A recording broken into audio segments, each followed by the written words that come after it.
All right, hello everybody, and welcome to the October edition of the Wikimedia Research Showcase. My name is Dario, and I'm joined today by an external speaker, Aaron Shaw from Northwestern University, and our own Jonathan Morgan, who is going to be presenting today. Um, the format is the usual, so we have two presentations.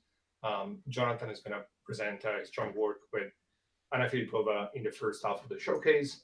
And then we're going to pass it on to Aaron, who will be presenting joint work with Esther Hargitay in the second half of the showcase. As usual, we're going to have a short amount of time for questions at the end of each presentation, and then an extended Q&A at the end of the two talks.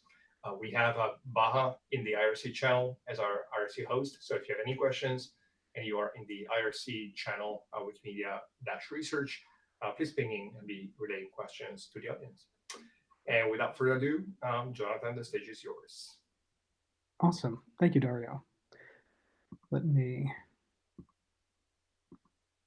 share my screen. Can you see my slides?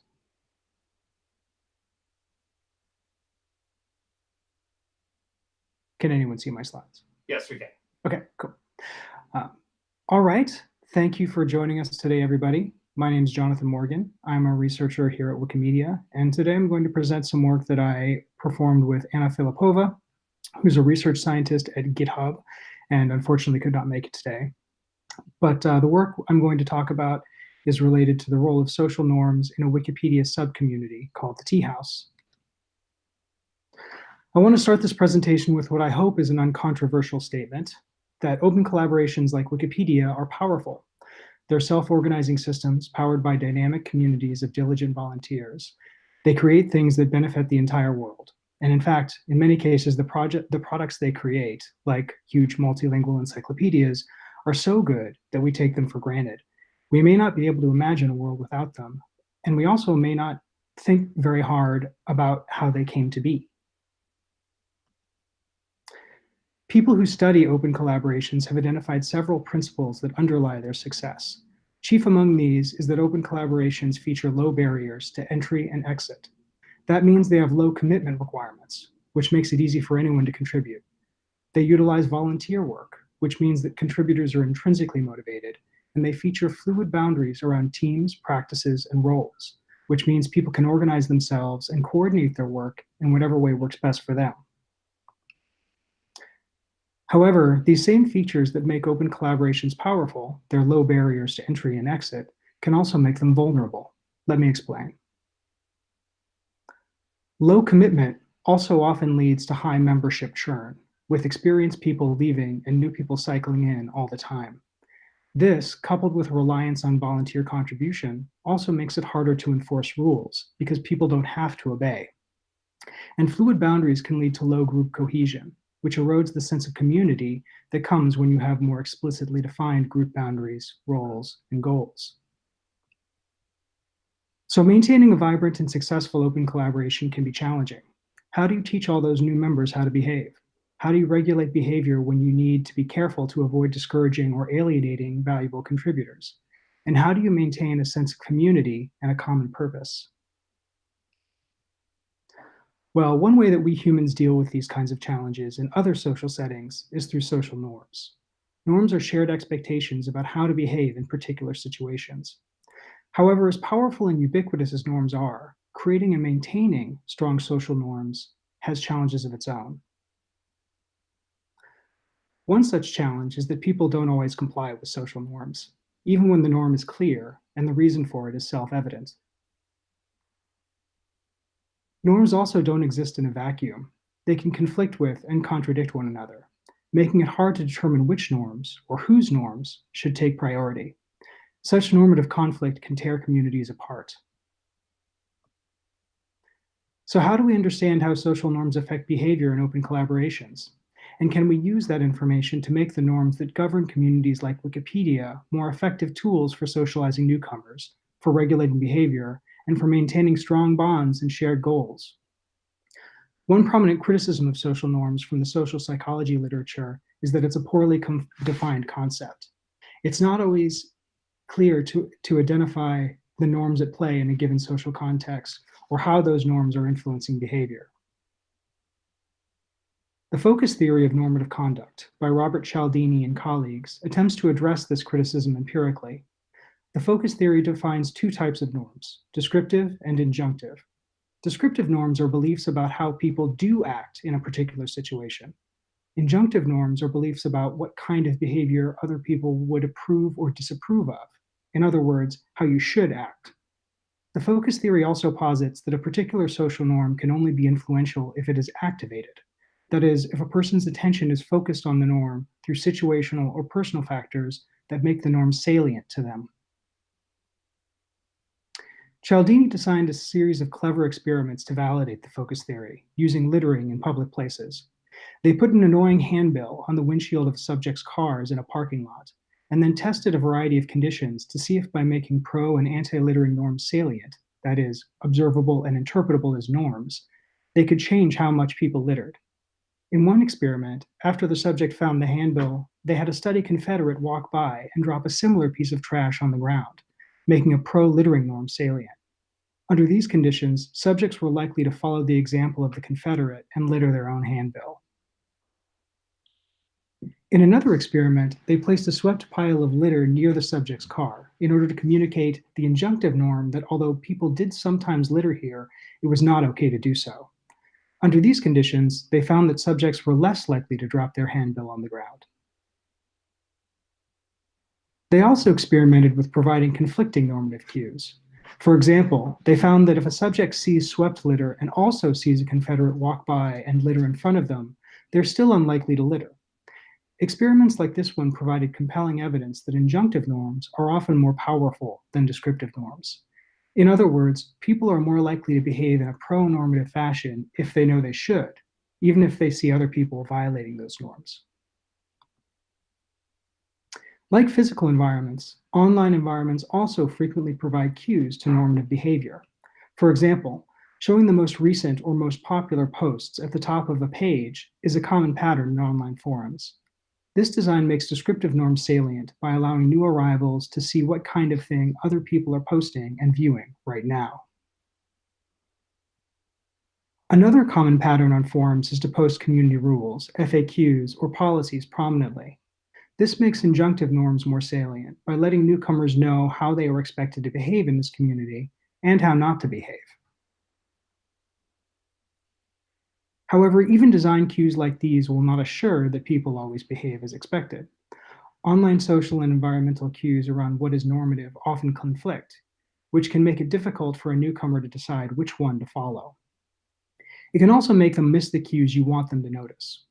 Furthermore, if they see widespread evidence that other people are not complying with your community rules, they may decide that it's not important for them to comply either. And of course, each person also draws on their own past experience when deciding how to behave in a new setting. If a newcomer believes they already know how to behave here, they are less likely to notice local rules or infer norms from other people's behavior. In this study, we're interested in which type of norms, injunctive or descriptive, are most influential in online communities and under which circumstances, and also whether descriptive and injunctive norms are more influential when they're aligned rather than in conflict. The community we studied in this case is the Wikipedia Tea House. The Tea House is a forum where new Wikipedia editors can go to get answers to common questions from experienced editors. In that sense, the Tea House is itself a place where new editors learn about Wikipedia's norms. However, in this study, we're focusing instead on the behavior of the people who answer the questions, the experienced editors, and specifically on how the way they answer those questions reflect and reinforce the local norms of the Tea House. At the Tea House, like many forums, the newest questions appear at the top of the page. This should make descriptive norms for answering questions salient to new answerers when they join, because it makes it easy for them to observe how other people answer questions. For example, if a newcomer notices that answers on the Tea House generally have a friendly tone, they are more likely to use a friendly tone when they start answering questions themselves. Here's an example of a typical answer on the Tea House. Overall, it is friendly, personalized, thorough, and clear. But more than that, it reflects some specific answering norms. that set the tea house apart from other discussion spaces on Wikipedia. These norms are articulated in a document called the Host Expectations and consist of 5 different considerations for answering questions. These norms were developed and agreed upon by the community when the tea house was founded. They represent local guidance for behavior, local norms, but they aren't enforceable, and there are no penalties for violating them. In this study, we'll be focusing on 2 of these. Number 1, welcome everyone, and number 4, avoid overlinking in your answers. Returning to our example, we can see how these norms shake out in practice. This post starts with a warm welcome, per the expectation to welcome everyone with a friendly hello. Because the welcome everyone norm usually happens at the beginning of the post and follows a regular pattern, the focus theory would say that it's likely to be highly salient to a new answerer. This post also follows the avoid overlinking norm. It contains several hundred words of text and only a single link to a help page. However, this norm may be less salient because it doesn't stand out or follow a regular pattern. So it may be difficult for a new answerer to infer that the normal number of policy links, what the normal number of policy links should be, just from looking at other people's answers. Which is unfortunate for the tea house, because the host expectations themselves are kind of hidden. They're not prominently linked to from the main Q&A page, and most answerers probably don't know they're there. As a result, most new answerers learn how to answer questions at the tea house through descriptive norms, not through injunctive norms. However, a subset of new answerers are exposed to the host expectations. People who create a host profile are shown these expectations and asked to uphold them. Creating a host profile doesn't grant you any rights or responsibilities, and you don't need to make one in order to answer questions at the tea house. You can just start participating. And in fact, many experienced and long-term contributors never create a profile. However, the presence of this feature creates an information asymmetry when it comes to normative exposure, which allows us to perform a kind of natural experiment. Because while all new answerers have the opportunity to learn how to answer through descriptive norms, injunctive norms are only made salient to some new answerers. According to the focus theory, being exposed to the injunctive norms of the tea house should have a stronger and more resilient impact on behavior than being exposed to descriptive norms alone. Someone who reads the host expectations should be more likely to act according to them, even when other people are not. And they should also be more likely to follow even norms that are hard to infer from observing behavior, like the norm against overlinking. In addition to understanding the interplay between local descriptive and injunctive norms, we're also interested in understanding what happens when someone joins a community after participating in other communities that have conflicting norms. Do they adapt their behavior to local norms, or do they bring their old norms with them and continue acting the same way they did before? We address this question by examining the behavior of people who join the tea house after participating in the Wikipedia help desk, a separate Q&A forum which has different norms around what makes a good answer, and which also shares members with the tea house. Here's an example of an answer to a question on the help desk that reflects its own local norms. The answer doesn't include welcome, because the help desk doesn't have a welcome everyone norm like the tea house does, and welcoming is relatively uncommon there. Like the tea house, the help desk does have an injunctive norm around how many links to use in an answer, but that norm is the opposite of the tea house norm. On the help desk, answerers are encouraged to add many links in their replies to ensure the most accurate instructions. So per the focus theory, we might expect that when an answerer starts on the help desk and learns the norms there, they'll bring those conflicting norms around linking and welcoming with them when they join the tea house. We attempt to answer all of these questions by collecting a corpus of over 29,000 replies to new editors' questions posted on the tea house between 2012 and 2016. We perform regression analysis to learn what factors are the best predictors of an answer that reflects local injunctive norms, an answer that contains welcomes and a high link-to-text ratio. The factors we examined as predictors of norm compliance were whether the answerer had a host profile, the overall welcome frequency, and the link ratio in recent posts by other answerers. And in the case of answerers who worked on both the tea house and the help desk, which forum they worked on first. Here are some of the things we found. First, in alignment with Cialdini's experiments on littering in parking garages, we found that whether someone complies with the descriptive norm is contingent on several factors. If it's a norm like welcoming that is relatively more salient, easier to detect, then their likelihood of complying is higher if they see a lot of other people welcoming too. But for a norm like policy linking, where the expected behavior is harder to detect, then there's no overall relationship between the number of links an answerer includes and the link ratio in recent posts. On the contrary, injunctive norms are more persistent. People who are exposed to the host expectations, people we call hosts, tend to welcome more and include fewer policy links, regardless of whether other recent answers contain welcomes or a high link to text ratio. We also found, as predicted by the focus theory, that norm conformity was highest when descriptive and injunctive norms are both aligned and salient.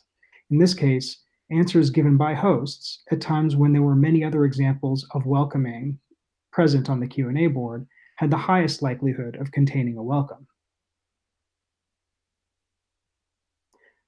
When we analyzed norm compliance among answerers who worked on both the tea house and the help desk, we found evidence that prior exposure to conflicting norms reduced local norm compliance.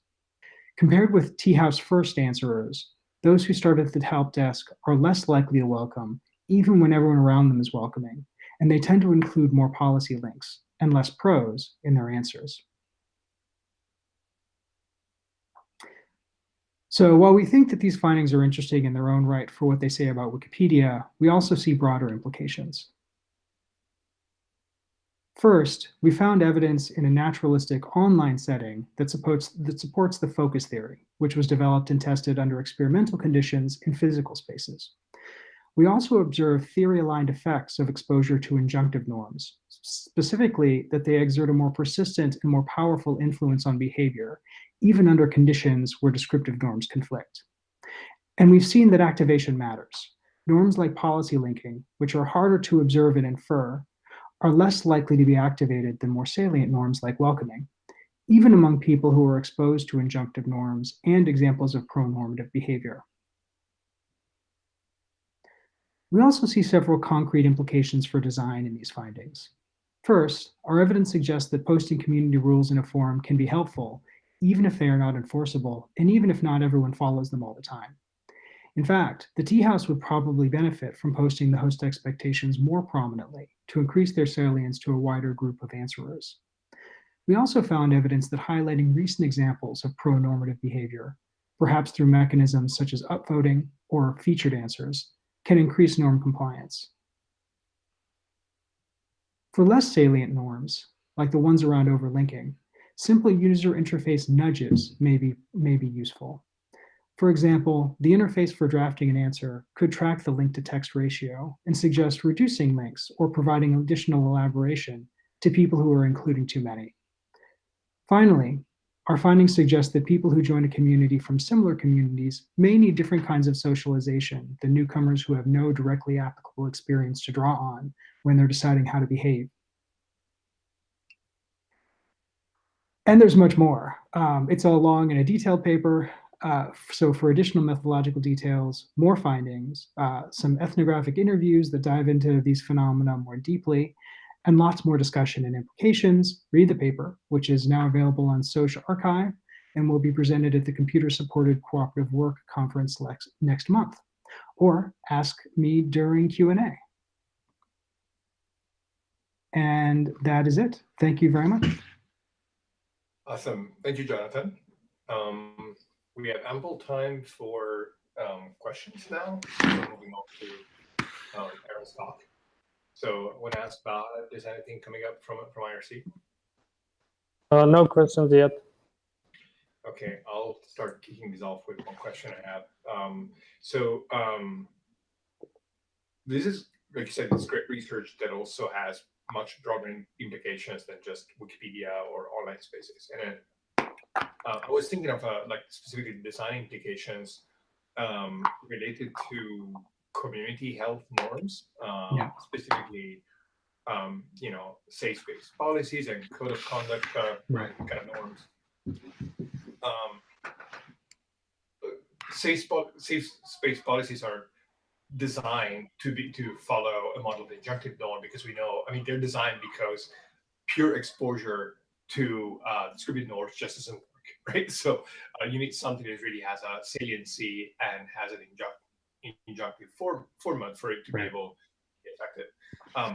I noticed that at conferences or also in online spaces, there are very different ways of making the injunctive norm salient.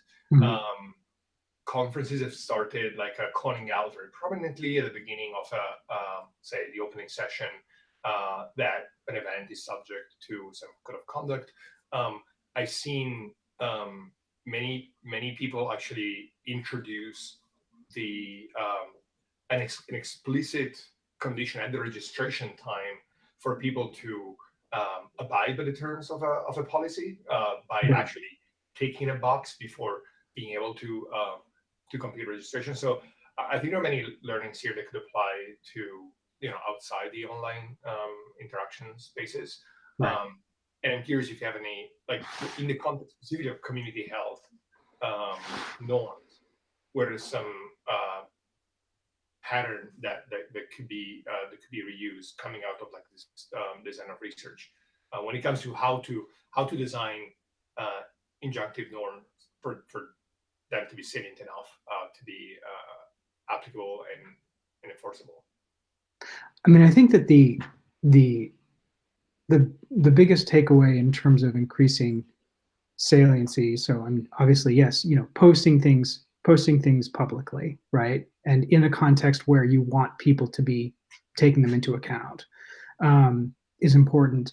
I also think that, the lesson that we learned from the welcoming versus the policy linking norm is that the other feature of saliency is not whether it's just like public, but whether it's something that you can detect and observe and kind of be reminded of if it's fairly concrete. So I think that this really brings up the utility of having examples of pro-normative behavior or people who are able to role model, basically people who are there in that context, who are demonstrating through their own behavior what it looks like to be to be respectful or to maintain safe space, and having kind of concrete examples of what is and is not safe space, rather than kind of having a nebulous concept. So doing the work to actually break down what safe space means in this context, and ideally trying to make that a consensus-based process where the people who are going to be there have both a say in what defines a safe space, and also have some kind of have internalized what the concepts mean, right, beforehand, and then also during the having that kind of come up again in various ways. Yeah, I really like the featured answer kind of design pattern. Right. So, any other questions from the room? You don't know IRC. No more questions yet. There's one from Marshall here. Hey, Jonathan. Hey, Marshall. So the examples that you gave both in the original theory about littering and in the paper with like the tea house, those focus on what I guess I would say are like minor behaviors, like greeting somebody or picking up litter. Does the theory also apply in the same way to major changes of behavior or ways of acting in general? So for instance, we want tea house hosts to greet people in the tea house, that's great. But what if we are also thinking about the norm of nurturing new editors in general when you are an experienced editor, wherever you are being an experienced editor? Does the theory magnify to those kinds of concepts? Yeah, I mean, I think that the way that the tea house. So in the example post that I gave, that's a response that clearly shows if you read through it, that there's there's a great deal of empathy and understanding about like what new editors need, and kind of meeting them where they're coming from and being, you know, polite, civil. It also reflects these more specific, you know, kind of, you know, consensus-based community rules about, you know, what we do. The smaller pieces ideally kind of work together to create a larger kind of framework for action, you know, a larger, more coherent set of expectations for how you act in a certain space. So starting with these, you know, starting with these smaller rules that reflect a larger kind of set of values, essentially, you can kind of build that that wider normative kind of framework, that kind of, you know, system of norms and ethics from these kind of these mutually reinforcing components, I guess. Yeah, that makes sense, and that's actionable. Like if you want to build a broad community norm, you can try and compose it out of little ones. Yeah, ideally. Sweet. So I think we're ready to start with the second presentation. We're a bit early on time, but that's cool. So with that, Aaron, I'm going to pass it on to you. All right. Hi, everyone. My turn to take a second to share the appropriate part of my screen. Let's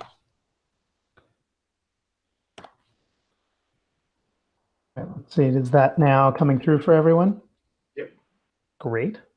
Okay. Well, thanks very much. I am Aaron Shaw, and I am an assistant professor at Northwestern University. And this is joint research that I did together with Esther Hargitay, who, as you can see on the slide, is at the University of Zurich. And it's quite late at night over there, so she won't be joining us today, but she sends her regards. And I will just apologize in advance if my presentation is not quite as smooth as Jonathan's. He did a wonderful job, and that was great.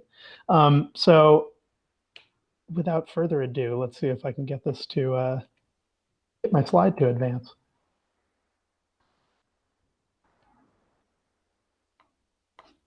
There we go. Okay, so this is work that Esther and I actually published earlier this year. So this is the first page of that article. It's in the Journal of Communication. If you'd like to read it, you can potentially download it from them, although unfortunately it's not open access in that site, so at that journal. So if you are not able to access a copy and you would like one, I will just say, please contact me. My name and email address are in various places on the internet, and I'm happy to share slides and copies of the paper and anything else that anybody would like.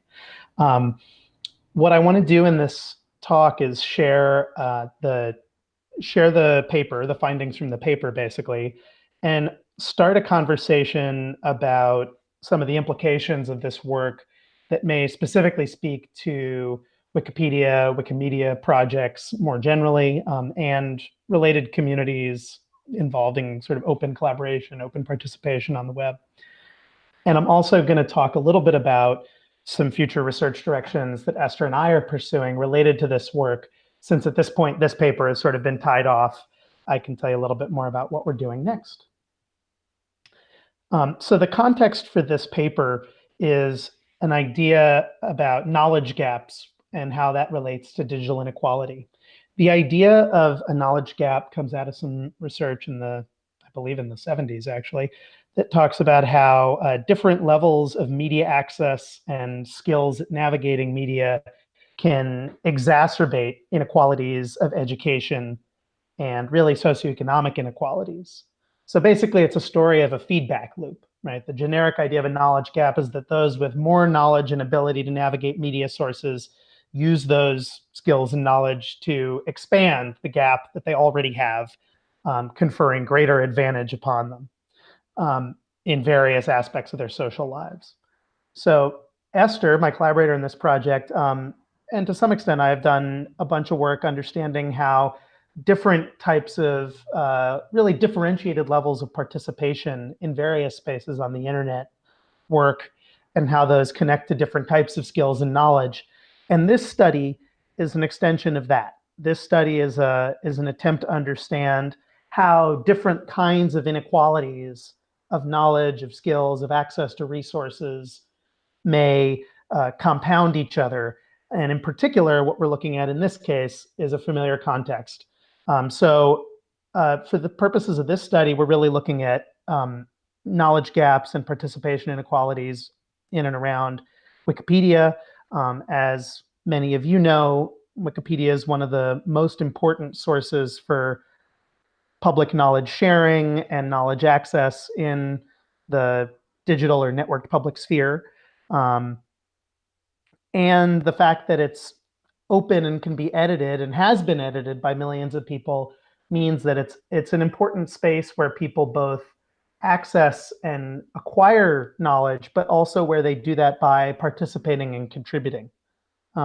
So in terms of understanding inequality in this environment, we focus on understanding how that kind of works as a process, basically, how people move from consuming content on a site like Wikipedia to producing and contributing content. Most prior work looking at inequalities and participation gaps in Wikipedia has focused on the gender gap. My personal favorite estimate of the gender gap, which is my own prior estimate of it, is that on at least English Wikipedia, we think that something around a quarter of editors are likely to be female, identify as female in a survey, and the responses to this have been numerous and too numerous to really describe here. So there are lots of initiatives from within the foundation and beyond the foundation to recruit women to edit, to change the culture of the community, and do even more. And I would say that in this respect, some of the work that Jonathan and others have done around the Tea House and other projects and an understanding how to create a more welcoming community has been really crucial. A big difference between that work and what Esther and I are trying to understand here is that we're really looking outside of the community. We're looking to understand who gets to become a member of the community in the first place. And in that sense, the gaps that we're interested in are really sort of prior to the gaps that that emerge from having, say, a safe space within the community in a certain sense, as you'll see.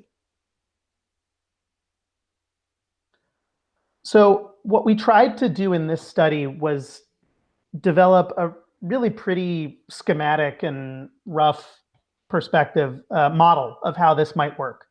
And we were inspired by prior work looking at pipelines as a way of talking about gaps in terms of gender-based inequalities in STEM research and employment fields. And what we wanted to think about was what are the skills and behaviors that are necessary in order for someone to become a contributor to Wikipedia.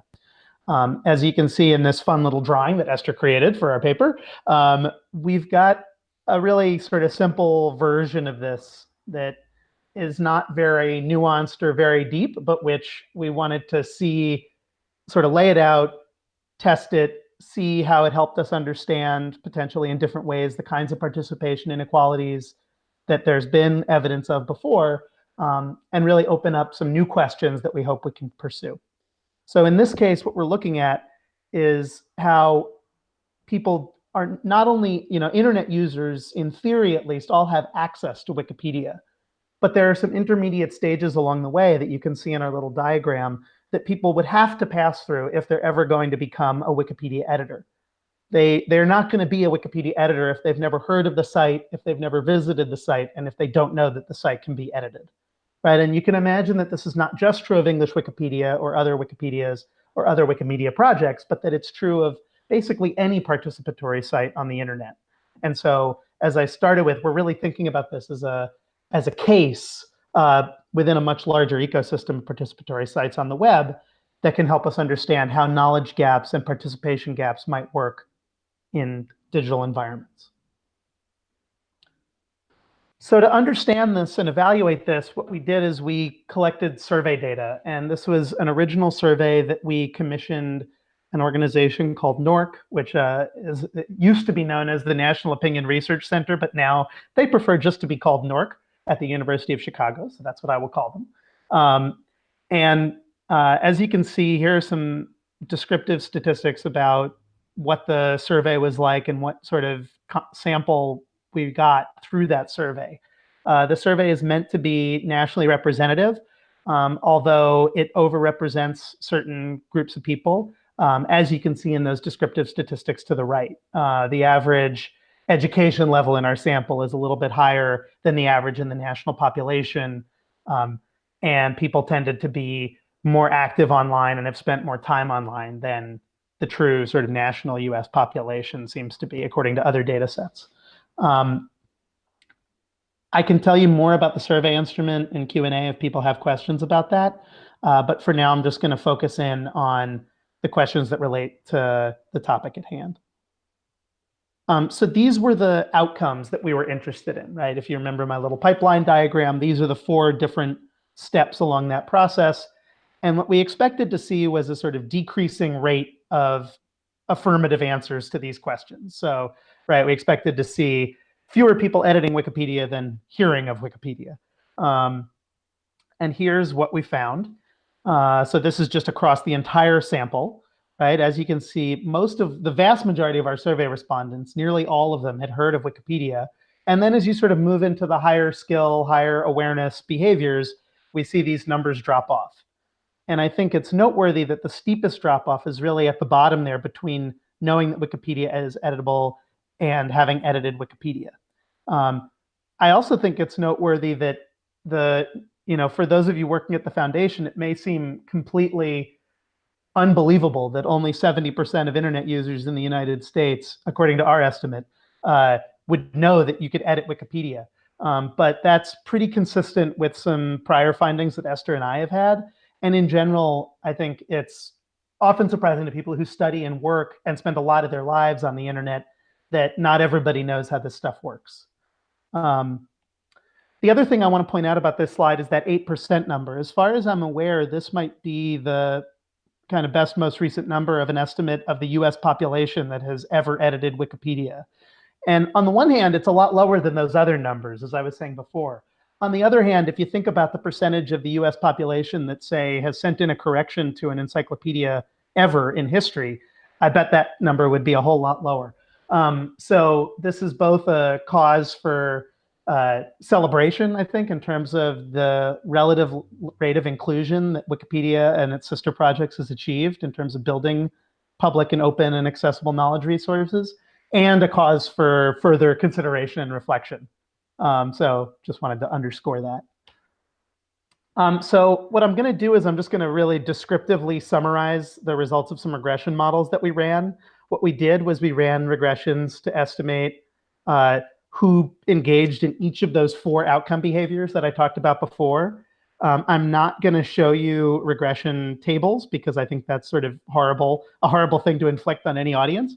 But like I said, if you're interested in that, it's all in the paper in all sorts of gory detail, and I am more than happy to geek out about it in the Q&A or afterwards in some other format.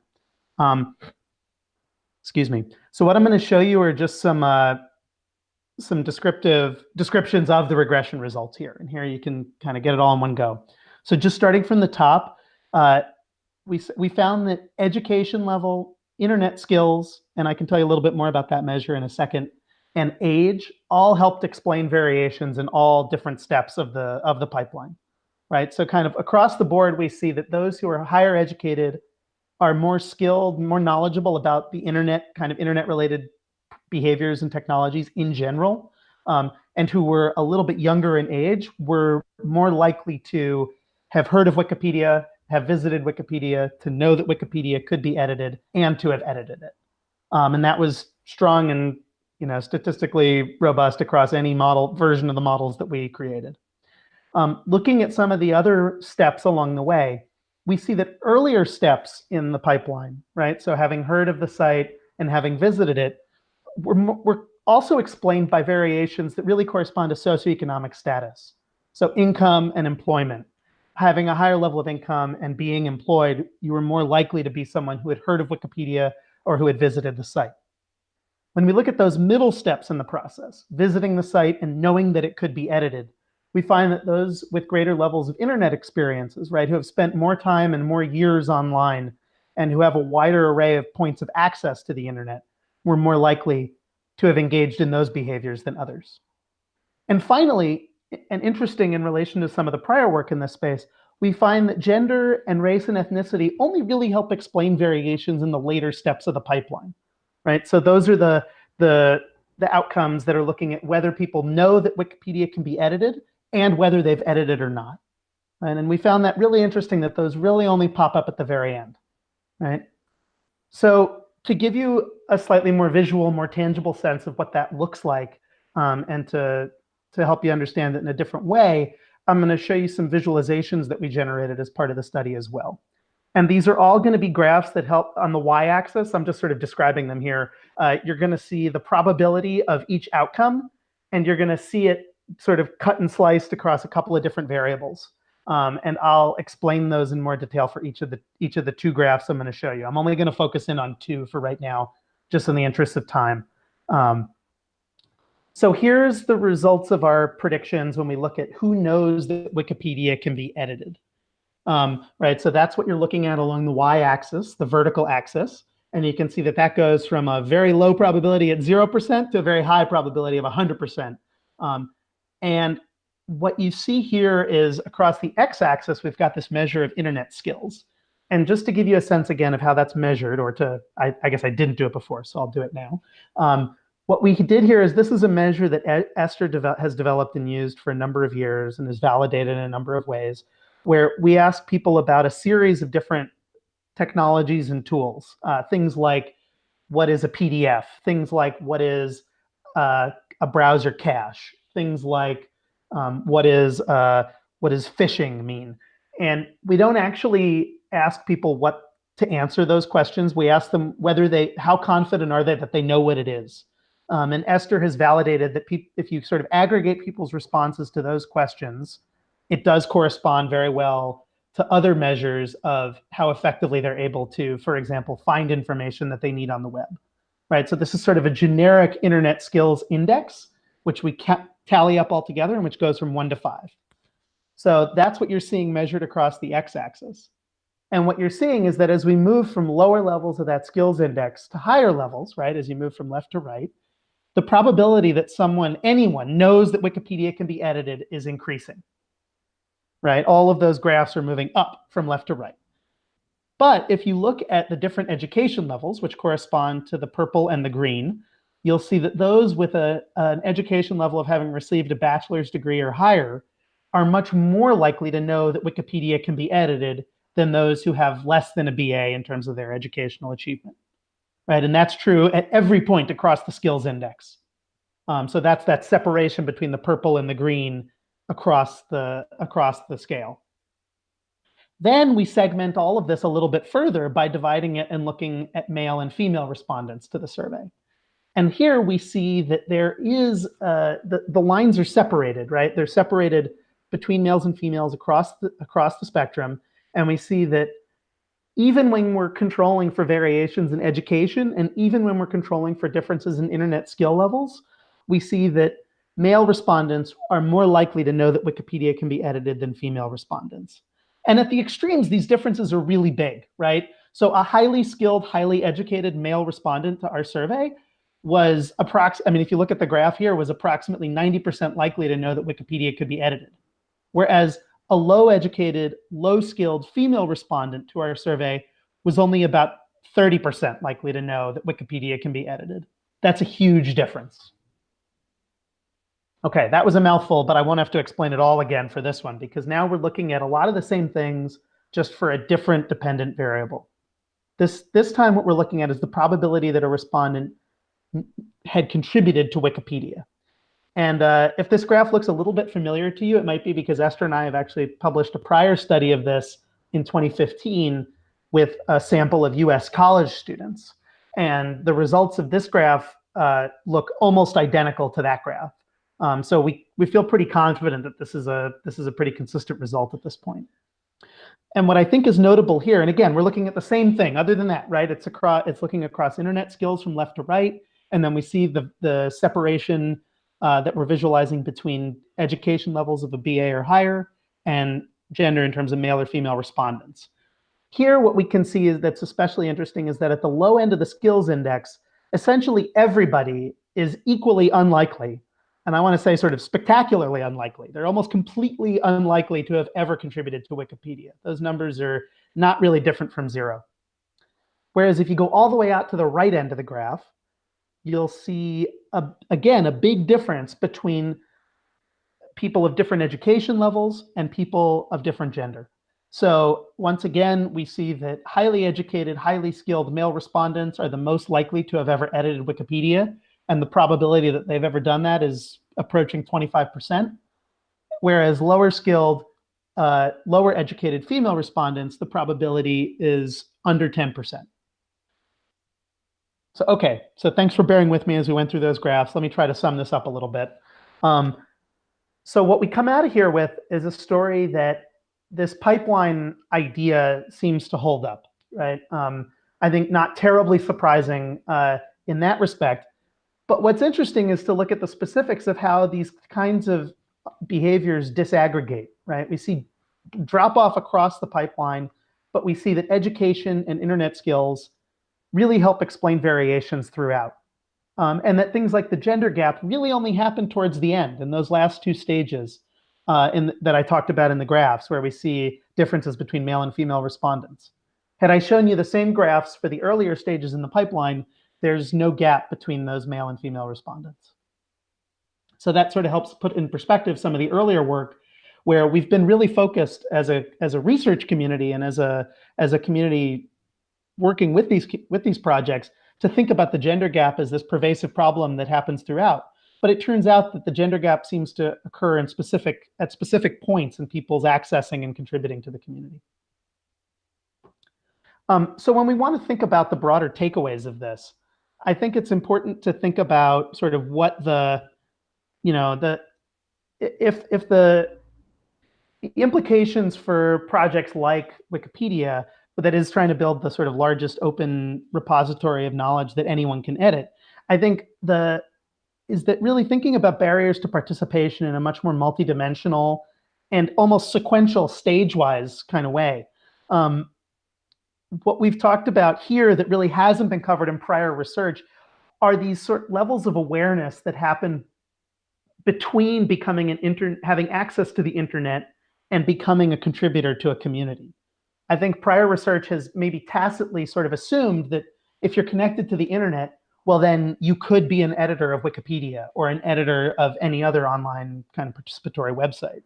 And it turns out that there's a bunch of steps in between that are not equally or evenly distributed, and that those distributions have patterns and they reflect other kinds of inequalities in society. And what this reinforces is this earlier knowledge gap idea that I started with, where we see that those who have resources and skills and awareness and knowledge when they first get online and when they become active internet contributors are much more likely to engage in these other kinds of knowledge production and knowledge consumption behaviors down the road. I think that in terms of building more accessible and enhancing access to contribution, it really speaks to the importance of going beyond the kind of work, and I want to emphasize, very important work that's already happening in making the existing community more inclusive. And I think this speaks to the importance of really building easier on-ramps to knowing about Wikipedia, to knowing that it exists, to knowing that it is something that anyone really can edit.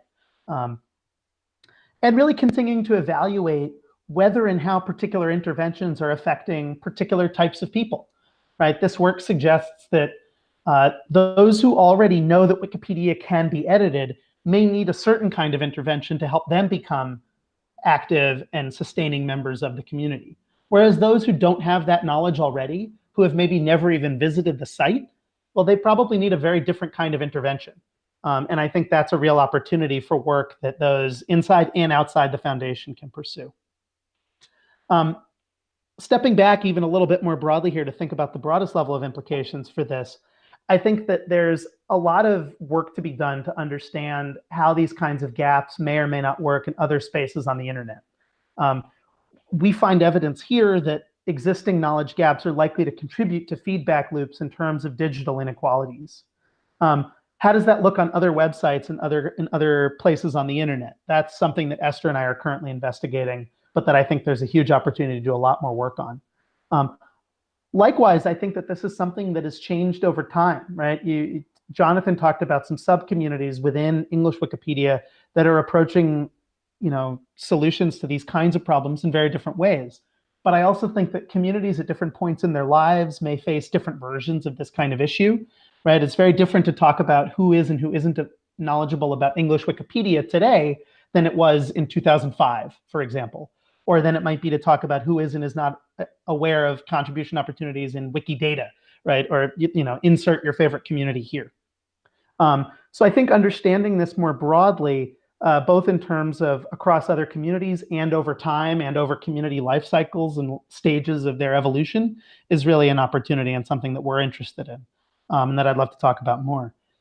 The other thing that we're working on here is I think we've really focused a lot and understood a lot more from these recent studies that we've done about who does not participate in these kinds of communities. And I think understanding where those barriers to non-participation are happening and where people are sort of falling out of the pipeline, for lack of a better way to put it, is something that we're hoping to do through interviews and other methods. And I think that's all I'm going to cover for right now. So I hope that folks have questions. And again, if folks are interested in this, please find me on the internet or respond to any of the folks who organized the talk. And I'm more than happy to share copies of the paper, slides, and any other materials that you might find useful. So thanks very much. Fantastic. Thank you, Aaron. Super engaging and relevant presentation, given all we're doing in the movement and at the foundation moment on these very topics. So yeah, just checking the room and our IRC for any questions. We have a bunch here in this room that we're gonna hold off for a second. No questions from IRC yet.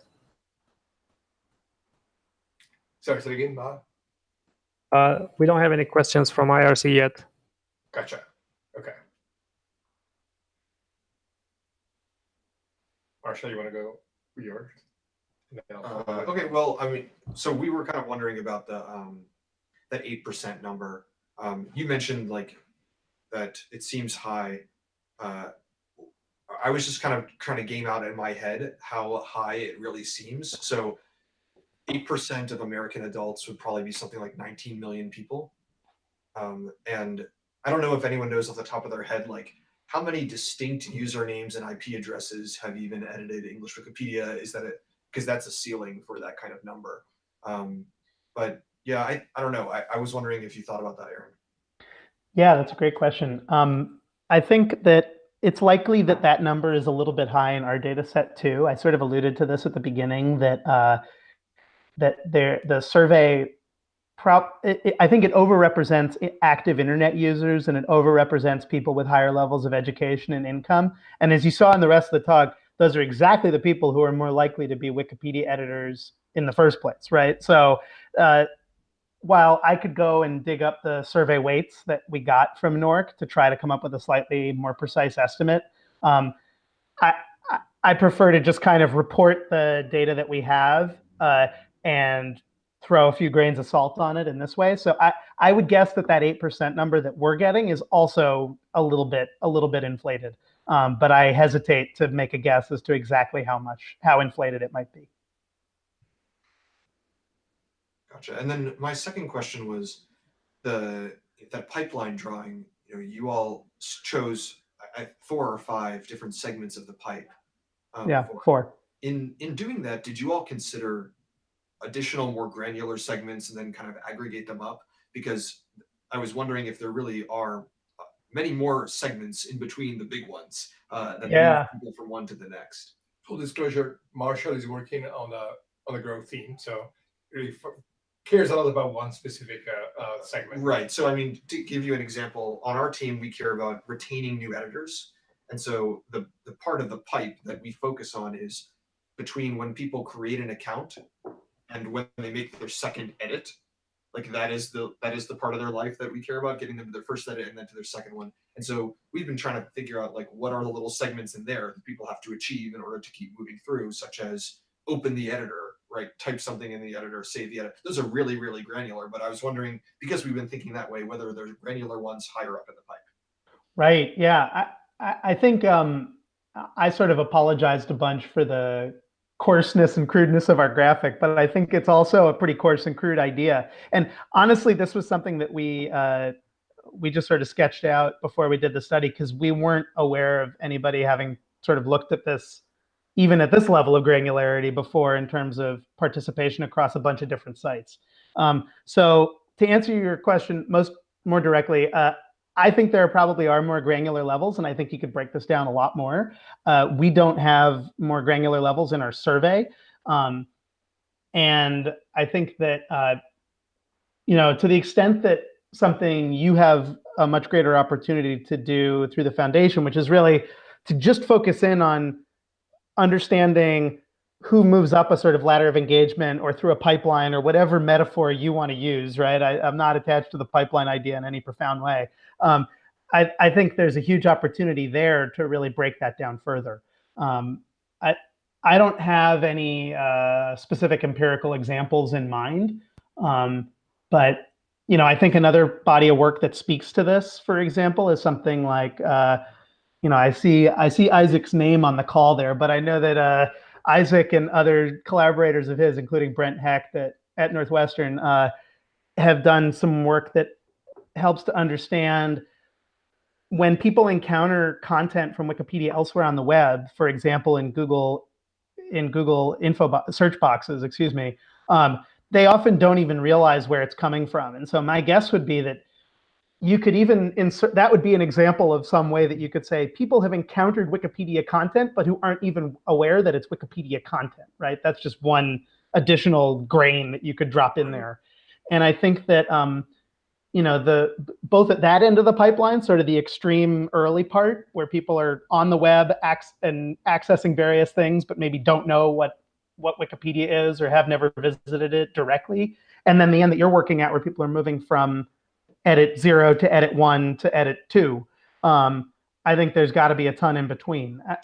I think that part of this is really probably, and something that we're trying to do is really understand more qualitatively now. We're planning to do some interviews to follow up, especially with folks who, aren't going to show up in a sample of existing editors, right? So folks who are on the internet but maybe don't know as much about this kind of stuff, to understand what they do know and what are the barriers preventing them from recognizing when they're visiting a community like this? Because I think there's probably a lot more that we could do to understand those steps along the way. Yeah,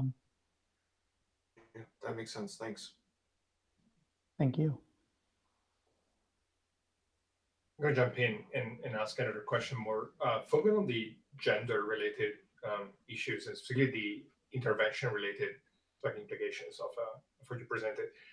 So to brutally simplify what you were saying, it sounds like one key takeaway of this work is that many of the gender-focused interventions, given their focus on the very end of the pipeline, they may really have a hard time like moving the needle, at scale, because of basically, the point in the pipeline at which they apply, which is typically, intervening at the final segment of the awareness to first participation kind of part of the pipeline.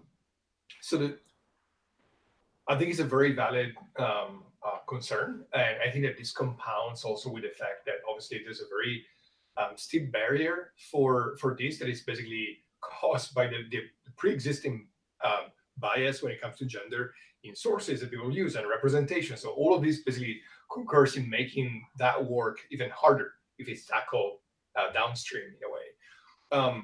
But the one thing I want to ask you is that there's I think an impact theory behind these outreach initiatives that is basically, given how widely Wikipedia contents get distributed and consumed even elsewhere on the web, just working on the representation, correcting representation bias, for example, is something that may reverberate back to the earlier stages of the pipeline. And so, in a way, it sounds like the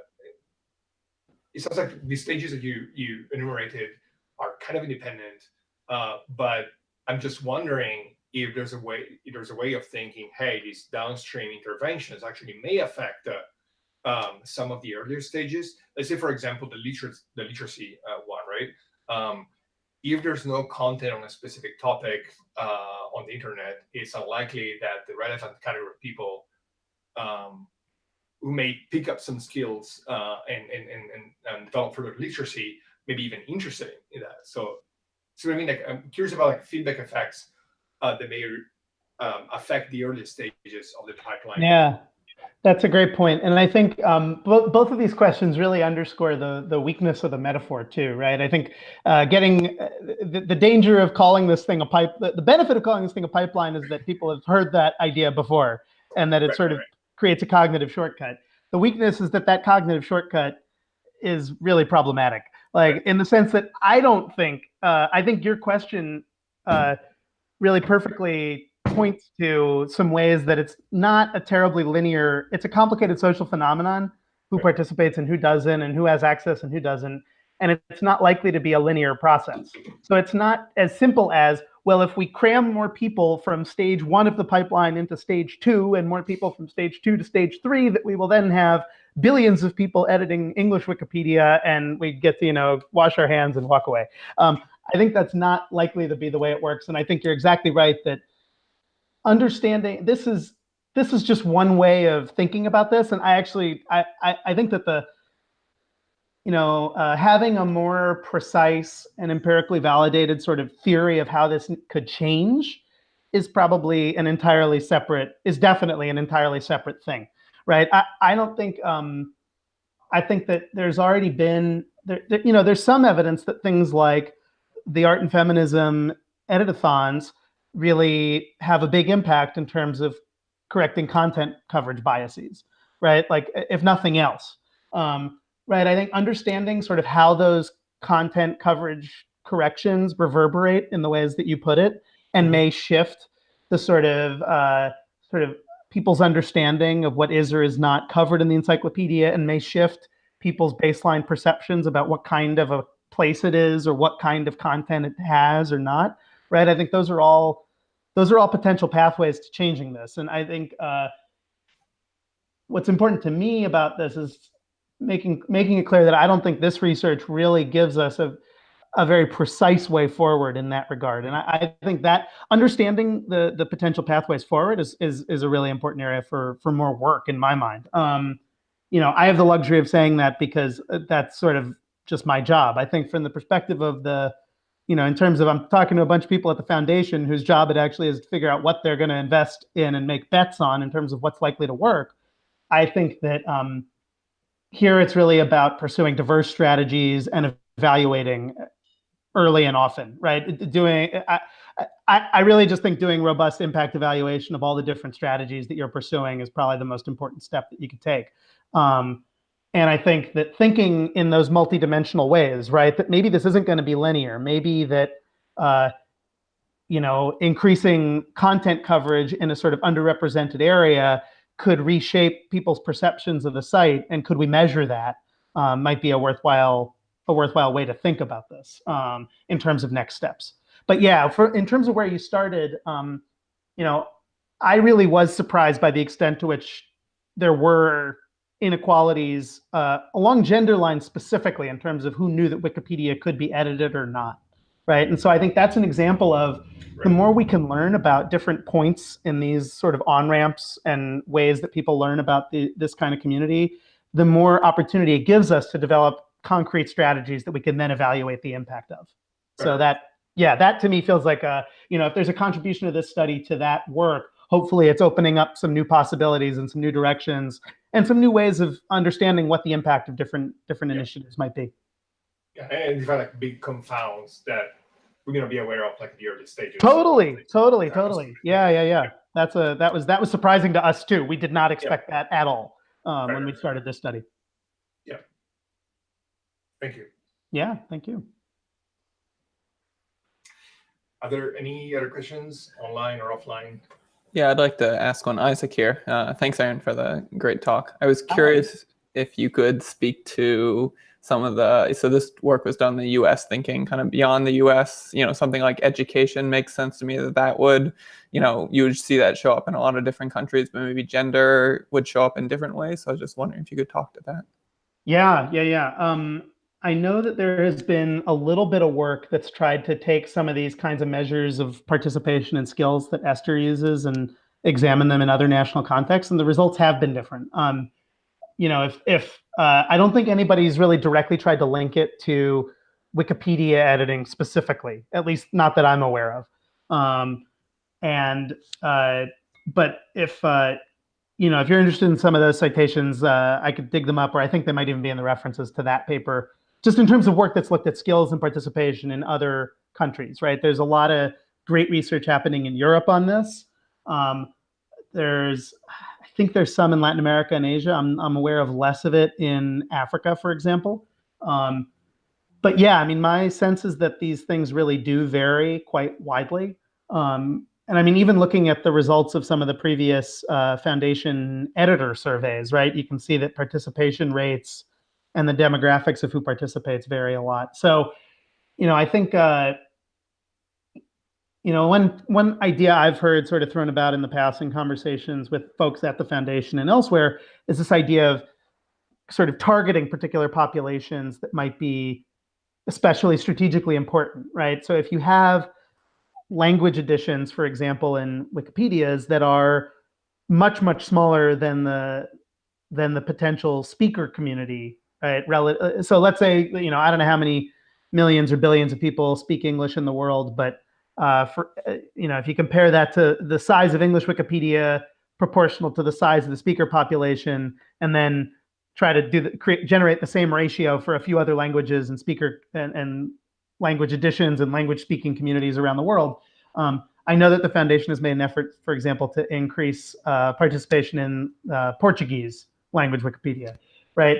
I don't have any idea what this would look like in that environment. And I think there's been a lot of great research on digital inequality in terms of access in, say, Brazil, for example, but none that I'm aware of that explicitly focuses on understanding how these kinds of participation divides when you get into these more fine-grained distinctions works out. So it would be a really interesting thing to do. And I think one nice thing is that a lot of these survey questions that we're working with and that are in some of these other studies I'm talking about have been at least validated or translated.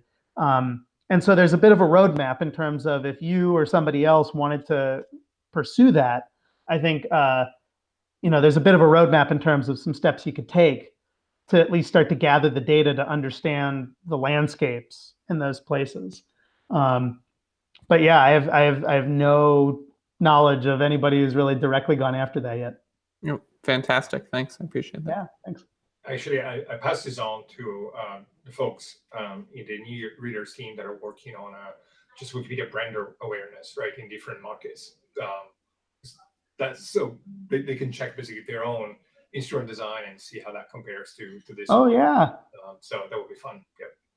I would love to hear more about what they know about who does and does not read Wikipedia. So that'd be really fun. Yeah.